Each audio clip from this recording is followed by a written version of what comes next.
degeneration and regeneration of the peripheral nerves.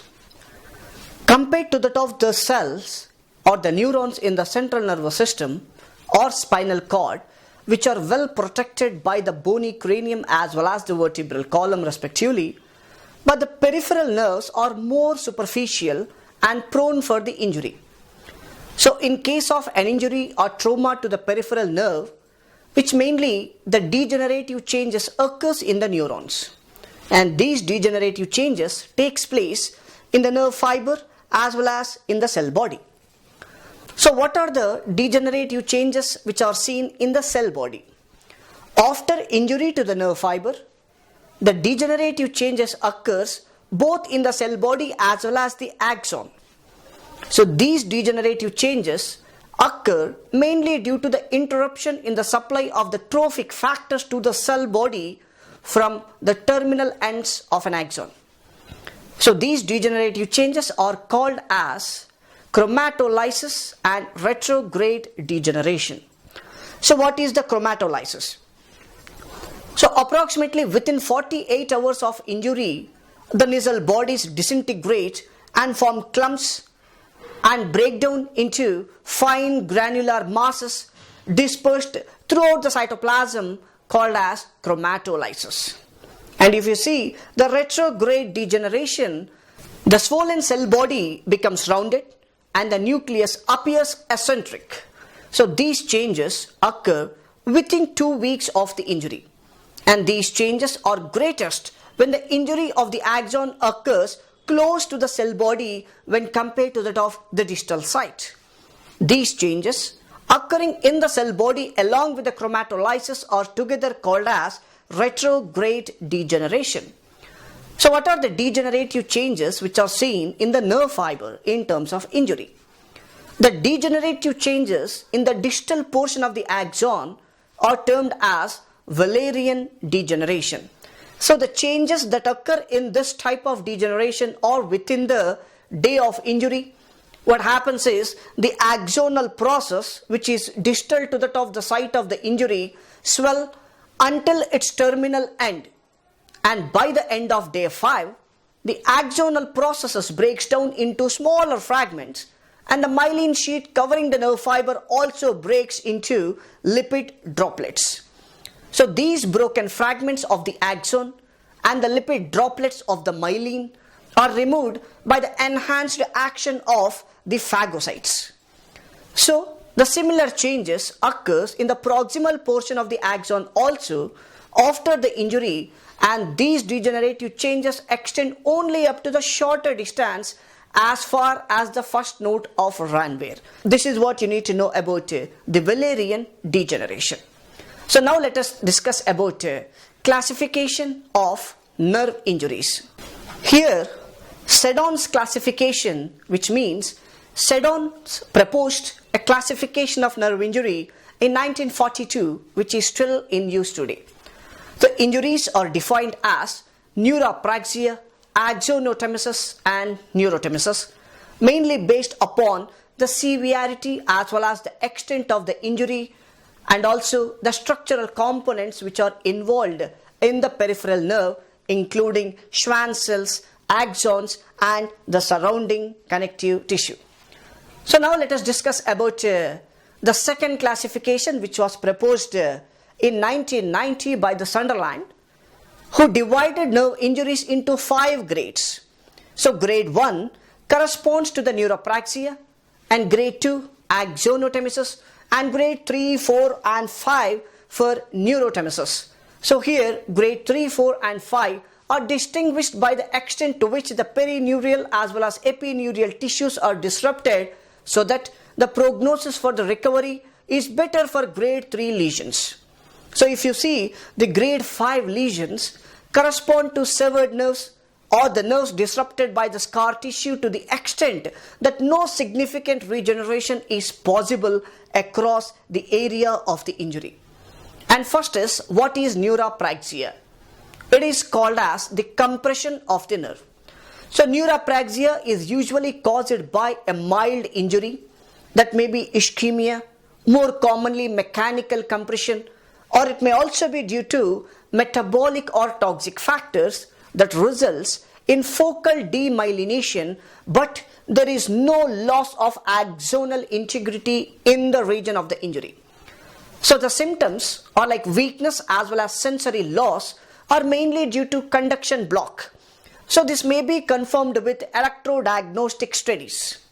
The axon distal to the injury is intact, and there is nerve continuity across the site of the injury, and excellent recovery is expected in these type of nerve injuries and may occur within hours, days or weeks, or maximum by few months in this type of injury.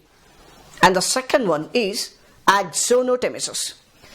So axonotemesis typically occurs as a result of crush injuries and nerve stretch injuries, examples like motor vehicle accidents or falls, or mainly the percussion injuries like gunshot wounds. In this case, the axon is locally but irreversibly damaged, and the myelin sheath is similarly involved in this case, but however, the surrounding stroma, including the endoneurium and perineurium, remains intact. So proximal to the lesion, the cell body undergoes changes that includes swelling as well as chromatolysis, which resolves with time. So distal to the lesion, the axon degenerates and the myelin sheath involutes, and this process is known as Wallerian degeneration, what we discussed earlier. So in the first week after injury, the distal nerve segment undergoes swelling and disappearance of neurofibrils, and then complete digestion of the axon and myelin components are seen. And the proximal nerve segment also undergoes retrograde degeneration up to few centimeters. So here, the neuromuscular junction failure occurs 5 to 6 days after neurotemic lesions. Even though any weakness caused by the injury is noted immediately, muscle atrophy occurs in the weeks after. However, because the Schwann cells maintains the continuity, subsequent axonal growth may proceed along the bands of the Büngner that represent the Schwann cell proliferation. So mainly the prognosis in this condition depends upon various factors that includes the degree of internal disorganization in the nerve, the distance to the end organ, anatomical particularities of the given nerve, that is the nerve with a simple branching patterns and more likely to be re-innervate the target, and the functional complexity of the nerve, that is pure sensory, pure motor, or more successful at reaching their target than mixed nerves.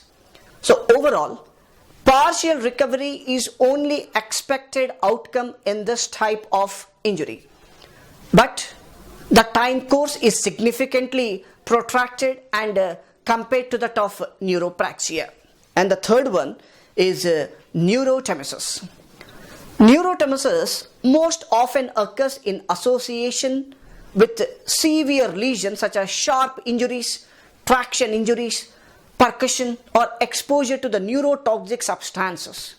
Axon, myelin sheath, and the surrounding stroma all are irreversibly damaged in this case. And the external continuity of the injured nerve is usually disrupted in this type of injury. And there is no significant regeneration occurs in such type of lesions unless a surgical reanastomosis is performed.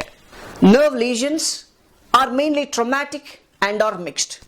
Therefore, a single traumatic event will cause a combination of neuropraxia, axonotemesis, and neurotemesis in various degrees.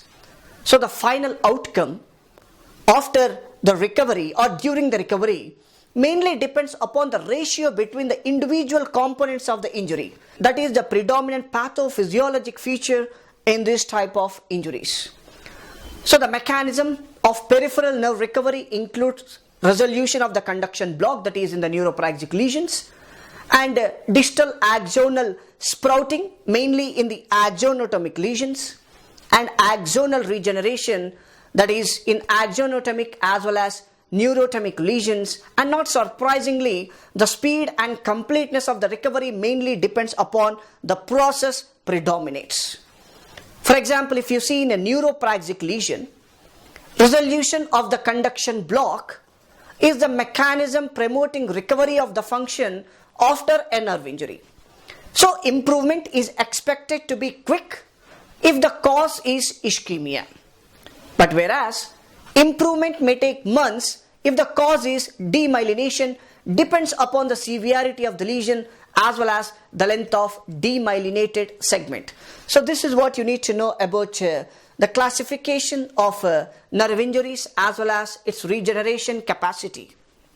So here we will discuss about regeneration of the nerve fiber. So these are the sequence of events which are seen during the regeneration of the injured nerve fiber. So the recovery of the nerve cell body starts after 2 weeks after the injury.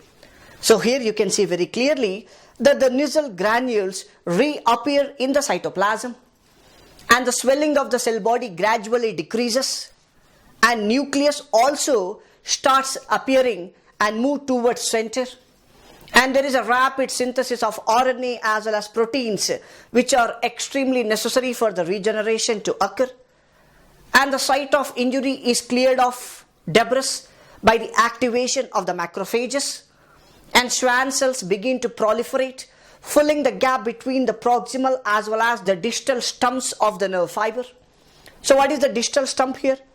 You can see on the screen that the Schwann cells of the neurolemma in the distal stump rapidly proliferate by mitosis, filling the space within the endoneurial tube. And what is the proximal stump? Small sprouts of a new processet starts to grow from the tip of the axon of the proximal stump, filling up the injured nerve fiber space and reaching the distal stump. So these changes occur over approximately next 3 weeks. New axons cannot grow if the gap between the proximal as well as the distal stump is wide, or the gap between these stumps is filled with the dense collagen bundles. So the average regeneration rate is approximately 2 to 4 mm per day. So if the proximal as well as distal stump are approximated appropriately, the Schwann cells begin to form and myelin sheath around the newly formed axon. So gradually the function, that is either sensory or motor, so the function of the respective nerve fiber is regained. So this is what you need to know about the regeneration of the nerve fiber.